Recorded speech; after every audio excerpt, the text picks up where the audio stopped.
네, 심쿵쌤이에요. 저번 주랑 똑같이 게스트분이 계시죠. 약사 선생님이세요. 안녕하세요. 약사 이채은입니다. 네, 안녕하세요. 자, 오늘은요, 어떤 영상을 보여드릴 거냐면요.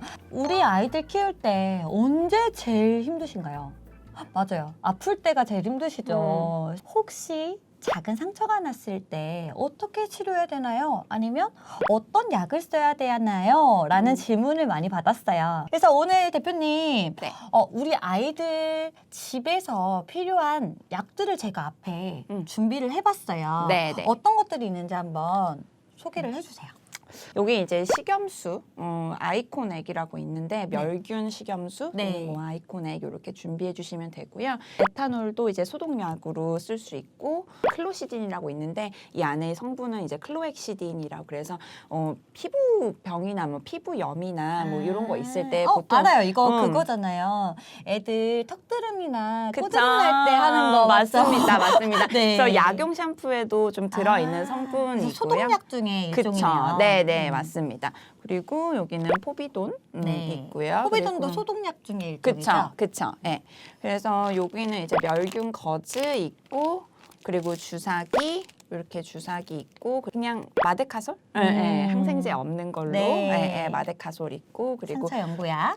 요거는 이제 자가 점착식 탄력 보호대인데 탄력 보호대랑 점착을 같이 쓰시는 분도 있고 이렇게 두 개 같이 들어있는 거 이게 또 따로 나오는 것도 있어요. 그래서 그 둘 중에 하나를 선택을 해서 구비해 주시면 되고. 근데 이게 자가 접착식이잖아요. 네. 저는 사실 이거를 좀 추천을 해드려요. 왜냐면 많은 분들이 그냥 밴드를 붙이시거나 아니면 집에 있는 반창고, 우리 사람 거 네. 그거를 살에 붙이시는 경우가 많아요. 안 그거 됩니다. 정말 큰일 나요. 절대로 우리 반창고나 우리 데일밴드 쓰시면 안 돼요. 네, 안 그쵸? 됩니다. 네. 네. 살이 또 피부가 굉장히 얇기 때문에 그런 부분은 또 조심을 해주셔야 되고 또 그렇게 하다가 나중에 뛸 때 큰일 나요, 큰일 진짜. 날 수 있습니다. 네, 그래서 저는 자가 접착식 분대를 제가 일부러 가져왔거든요. 네, 그래서 좋습니다. 꼭 이런 거 네. 구비해 주시는 게 좋아요. 선생님이 이제 준비를 해달라는 거 외에 제가 추가로 몇 개 더 준비를 했는데요. 얘 같은 경우는 여러분 아시나요? 알약 애들 먹이는 제품이에요. 그래서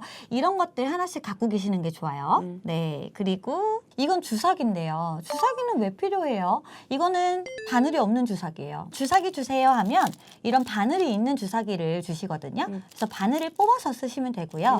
이 주사기는요, 아이들이 갑자기 탈수 증상이 났을 때 설탕물을 먹이는 게 좋잖아요. 맞죠? 맞습니다. 그래서 그럴 때 아니면 강제급여를 급하게 해야 될 때 주사기가 굉장히 요긴해요. 그쵸. 그래서 하나씩 갖고 계시면 너무 요긴하게 쓰십니다. 네, 그래서 만약에 응급함이 있다면 주사기는 꼭 하나 넣어주시는 게 좋다고 생각해요. 맞습니다. 네, 우리 진짜 아이가 상처가 났어요. 어떻게 해야 되죠? 그래서 우리 오덕이를 오랜만에 오덕이가 목요일 아니서 조금 끄름이에요. 끄름이에요. 괜찮아요. 오늘은 오덕이가 도와줄 거예요. 다쳤다고 생각을 해보고 마음은 우리- 아프지만 네, 다쳤다고 아프지만 생각해볼게요. 우리 네. 약 선생님이 치료를 해준다고 생각을 하고 여러분들 어떻게 치료를 해야 되는지 한번 보자고요. 선생님 보통 상처가 났을 때 작은 상처는 내가 치료를 해줄 수 있지만 큰 상처는 병원에 가는 게 좋잖아요. 그쵸. 그 정도를 어떻게 구분할 수 있을까요? 만약에 부위 자체가 뭐 머리라던가 뭐 가슴이라던가 이렇게 좀 중요 부위 같은 경우에는 아무리 작은 상처여도 저희는 동물병원에 가셔서 한번 진료를 받아보시는 것을 추천을 드리고요. 그렇지 않고 이제 얇은 상처 같은 경우에 보통 압박을 해서 이제 몇 분 안에 지혈이 되면 괜찮고요. 그렇지 않고 이제 지혈이 조금 어려울 경우에는 바로 아이를 이제 바로 데리고 내원을 해주시는 것을 추천을 드립니다. 네. 자, 그러면 우리 말씀하신 지혈부터 한번 해볼까요? 네. 상처 났어요. 어떡해. 상처 났어요. 상처 났어요. 어떻게 해야 돼요? 선생님? 그러면 요거 이제 상처가 났으면 네. 이제 우리가 먼저 지혈을 해야 되기 네. 때문에 이렇게 멸균 거즈가 있어요. 이렇게 접어서 이렇게 만약에 지혈을 할 때 이렇게 눌러 주셨으면 이걸로 지금 지혈이 안 될 수가 있어요. 그러면 이걸 빼고 다른 멸균 거즈를 하지 마시고 이 위에 다른 멸균 거즈로 해서 이제 피를 흡수를 시켜주셔야 돼요. 그래서 만약에 이제 여기서 피가 계속 나온다. 그러면 이렇게 해서 다시 이런 식으로 뭐 한 2장 정도면은 괜찮겠지만 그 이상으로 계속 쓰여야 된다고 하면 이 피가 멈추지 않고 있다는 그런 증거기 때문에 이제 뭐 동물병원에 가시는 네. 것을 추천을 드리고요. 저 궁금했던 게 아주 세게 압박을 해야 되는지 그냥 살살 대고만 있어도 되는지 궁금했어요. 아주 살살 하게 되면 네. 지혈이 안 될 수 있어서 좀 이렇게 살짝은 조금 힘을 눌러줘요. 줘서 아. 눌러주시는 게 좋아요. 저 알겠어요. 네. 우리 네. 주사 맞았을 때 네. 여기 누르고 계세요 하잖아요. 그쵸? 그 정도. 네, 그 정도로 이렇게 눌러주시면 그게 제일 좋으세요. 네, 그럼 너무 세게 하면 또 그쵸. 여기가 붓거나 피가 안 통할 수 있겠네요. 그렇죠. 예, 그렇게 하고 몇 시간을 있어서 또 어떤 아이들 같은 경우에 정말 부는 경우가 있어요. 아, 그래서 그러네요. 그런 걸 예방하기 위해서 네. 조금 이렇게 네. 해주시면 되세요. 네. 예. 그럼 지혈이 됐어요, 선생님. 네, 이제 열었더니 피가 이제 다행이에요. 굳어 있어요. 네. 네, 이제 어떻게 해야 될까요? 이제 이거를 깨끗하게 씻어서 이제 소독을 해주는 개념으로 좀 씻어주는 게 필요한데요. 저희가 아까 전에 네. 소개해드렸던 아이코넥. 네. 근데 식염수. 식염수가 만약에 없어요. 그러면 어떻게 해야 돼요? 식염수가 없는 경우에는 수돗물 이용하셔도 되거든요. 그래서 네. 1번은 식염수, 만약에 없으면 수돗물 이렇게 써주시면 되세요. 알겠습니다. 그러면 우리 아이코넥으로 하는데 이 아이코넥은 어느 정도 보관을 해도 될까요? 아이코넥 같은 경우에는 이거는 한번 따면 또 오래 보관하는 거는 추천드리지 않아요. 네. 그래서 만약에 한 번 따시면 장기간 보관을 하지 마시고요. 단기간에 쓰셔야 되는 거 잊지 마세요, 여러분. 네. 그래서 만약게 이제 칼칼칼칼해서 칼칼해서 씻었어요. 씻었어요. 네. 그 다음에 이제 깨끗해졌어요. 그래서 거지로 닦아내고 닦아서 이 새 거즈로 이렇게 네. 감싸주세요. 네. 감싸준 다음에 네. 그 다음에 아까 전에 우리 붕대 제가 닦게요. 그쵸? 이런 거 굉장히 편하죠. 네. 왜냐하면 접착이랑 네. 같이 이게 따로 떨어져 있는 게 맞아요. 아니니까 쓰시기에는 굉장히 편하실 거예요. 이거 너무 세게 하면 안 되죠? 네네네. 너무 세게 하면 안 되고 탄력 붕대라서 어느 정도의 이 습한감이 있거든요. 그래서 조금씩 당기면서 해주시면은 아까 전에 100% 지혈이 안 됐던 게 또 도와줄 수 있거든요. 네, 그래서 탄력 붕대가 좋아요. 네.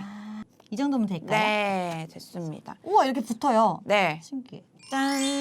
소독만 하고 약은 안 바르고. 약은 안에 이거 마데컷을 바르셔도 되고요. 네. 그렇지 않고 그냥 얇은 상처일 경우에는 그냥 소독만 해서 이렇게 감아주셔도 그리고 경과를 되세요. 본 다음에. 그쵸. 네. 예. 그리고 나서 만약에 상처가 있으면 그거는 또 동물병원 가서 좀 진료를 받아보시는 게 좋기 때문에 혹시나 상처가 우리 눈에는 얕게 보이지만 또 깊은 상처일 수도 있거든요. 그래서 일단은 이렇게 응급처치를 하시고 그리고 동물병원에 가시면 좋을 것 지켜보는 같아요. 거. 네. 네. 이렇게 응급처치를 했어요. 이렇게 응급처치가 근데 되게 생각보다 간단해요. 그죠? 얼마 있다가 풀어봐도 되나요? 다음 날? 네, 그래서 다음 날 한번 보시고 네. 상처가 잘 있는지 보시는데요. 보통 상처가 이제 잘 아물었는지 보시는 거는 그 주위에 고름이 찼는지를 보시는 게 좋아요. 그래서 만약에 농이 차거나 고름이 차면 병원에 가보시는 게 좋은데요. 잘 아물고 있다면 소독을 계속 해주시면서 지켜봐 주시는 게 좋습니다. 너무 간단하게 이렇게 쉽게 배워봤어요. 여러분 굉장히 유익하죠. 그러면 약사 선생님을 모셨으니까 제가 이런 응급처치 말고 몇 가지 약에 대해서 조금 궁금했던 것들을 한번 질문을 드려볼게요. 네. 첫 번째 질문. 우리 사람 약이랑 아이들 약이랑 뭐가 다를까요?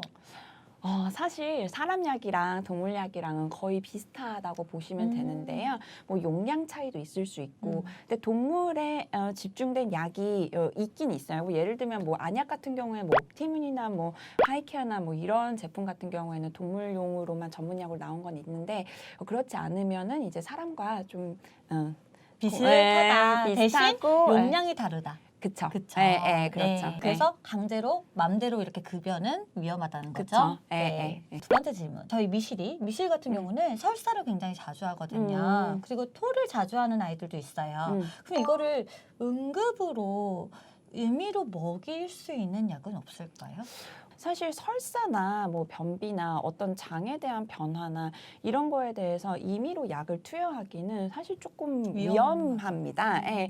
왜냐하면 이제 설사라고 하는 게 굉장히 이제 이유가 여러 가지가 있거든요. 뭐 분변 검사를 해야 될 수도 있는 거고, 뭐 바이러스나 뭐 박테리아 아니면 뭐 어떤 다른 뭐 외부 환경일 수도 있는 거고 여러 가지가 있기 때문에 사람으로 네. 따지면 뭐 지사제라던가 이런 거를 투입한다고 해서 뭐 그거를 문제를 해결할 수 있는 건 아니기 때문에 동물병원에 가서 진료를 보시는 거를 추천을 드립니다. 네, 알겠습니다. 네. 자, 그럼 다음 질문. 이것도 되게 많이 궁금해하세요. 저도 궁금했거든요. 아이들이 간혹 가다가 눈이 조금 안 좋을 때가 있잖아요. 그렇죠. 그때 사람 안약을 같이 써도 될까요? 보통 인공 눈물이나 아니면 뭐 안약 같은 경우에는 사람이랑 공통으로 쓰는 경우는 있는데 워낙 또 그 용법이라던가 아니면 용량이라던가 이런 거가 다르기 때문에 집에 있는 나의 안약을 같이 공통으로 공유해서 쓰는 거는 저희는 추천드리지 않고요. 그 대신 우리 아이 눈에 뭔가 이물질이 들어간 것 같다. 그래서 우리 아이가 깜빡깜빡한다. 그런 경우가 있어요.